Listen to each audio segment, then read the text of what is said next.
My name is Stephen and this is my channel, Heart's Delight Exports. Okay, so we're back in my kitchen this morning. I don't do cooking videos very often, but seeing I made a frying pan handle, I figured it's alright to show that kind of thing. Show it in use kind of thing. So this morning I'm making omelets.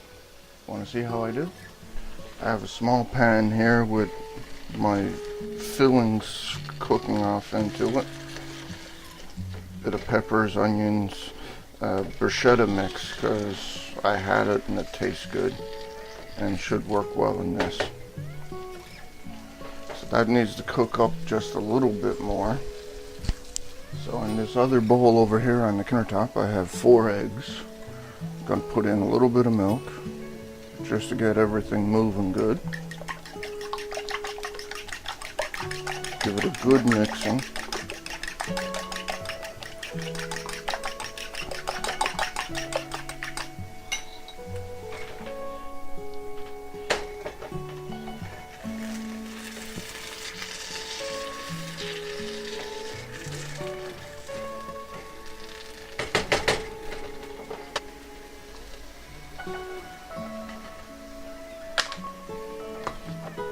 Now I have my new pan set up over here, or my newly rescued pan.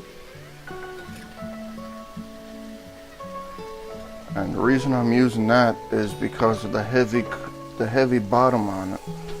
It should make it, even though it's very much not a non-stick pan, it should do well with omelets to keep a nice even heat. But even still, I want a good amount of butter in the bottom of it, just to make sure that nothing is going to stick on. But it could happen. I haven't tested this out yet, so I'm not sure that it's going to work out the way I hope.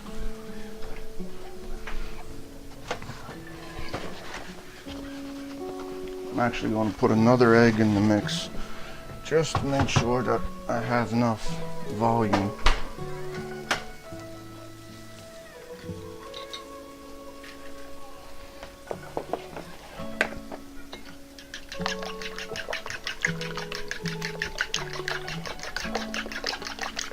Now this would also be a good point to season your egg mix. Here's the way it should look. It's still thickly egg. There's not much milk into it.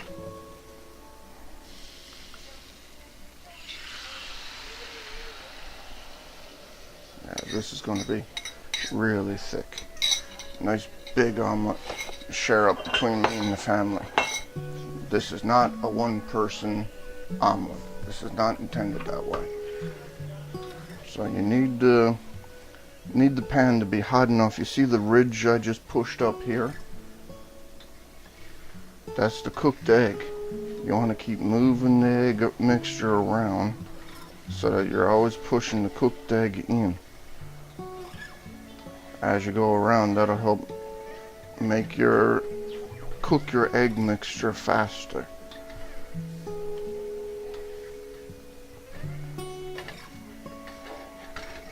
If this was a real good omelet pan, which is not, you could take it like this and just swirl the pan around and the egg mixture will climb up the side. You can kind of see the ring around the side a bit.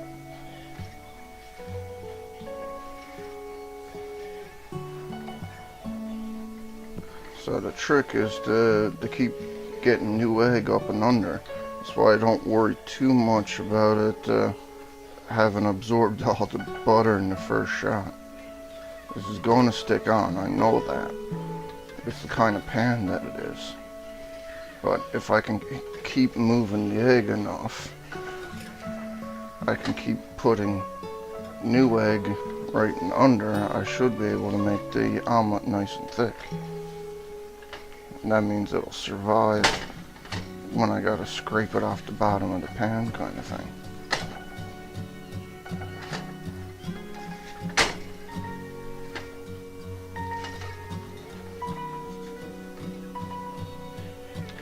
getting thick now.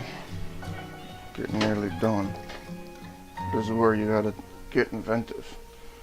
Turn the pan a bit more, make sure that you're not getting any air bubbles in underneath. Air bubbles are where your mix is gonna tear. You're gonna lose your omelet you do that.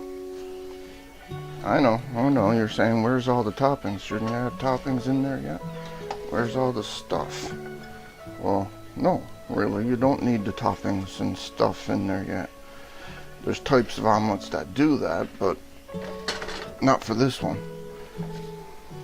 I'm not making it that way here.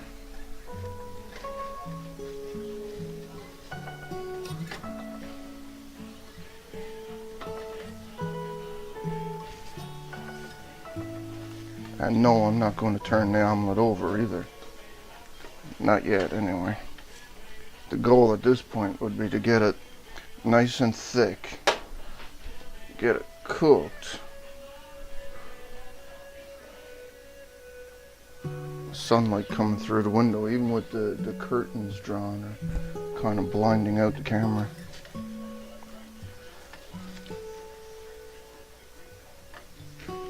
I could have went less eggs in this mix.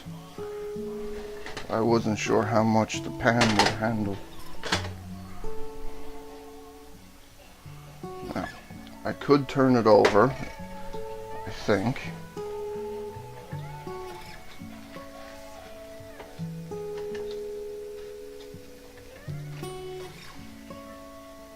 I'm lifting it there now to get an idea of how thick it is and would it survive being tossed over. Mostly.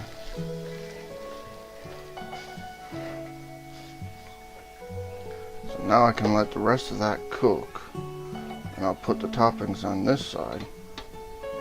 I got more toppings than I need, but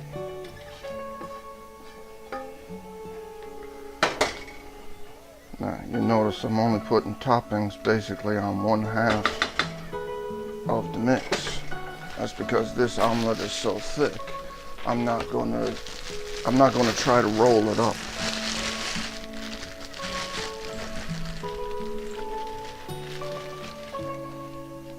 I'm only going to fold this one in half when it's done. Get that plastic bag out of the way. Now, there's a little bit of liquid egg down here.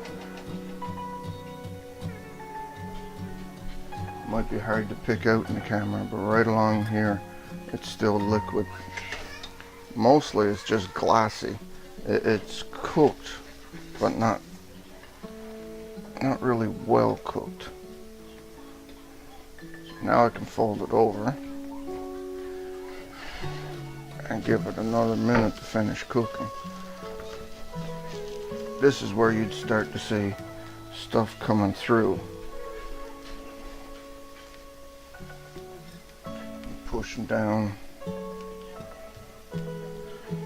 Pushing down just a little bit on this top layer, because if there was liquid egg left into it right along the crack here on the bottom, usually would force its way out. The other thing is to tip your pan at an angle and try to see if anything's going to move. Over along here, over along this edge of the pan, you can see some of the cheese melting through. But if there was any liquid egg left into it, that's where it'd show up. Liquid egg always finds a way out of the omelet, and it almost always shows up right when you think you're done. So I'm just going to let it sit for another minute. That turned out really well, actually. So, a little bit about the pan handle. Apparently there was a couple of questions I didn't answer very well in the video.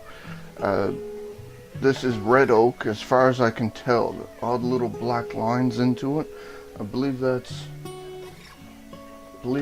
pores of the oak. So these screws, this one's sticking up more than I remember. I'm not sure if it's loosened or if it's something else, but it's turned out pretty good. So it's a fairly thick piece of wood on top and bottom, and it's a fairly comfortable grip. There's T-nuts in the bottom. I can't show you those at the moment because, well, the omelet's not ready. Well, it's ready, but we're not ready to eat yet. And for the most part, it seems to have held up well. It's doing good. I think the handle could have been a bit narrower to be comfortable. Maybe the metal, if the metal had been cut down a little narrower and the wood wrapped around a bit better.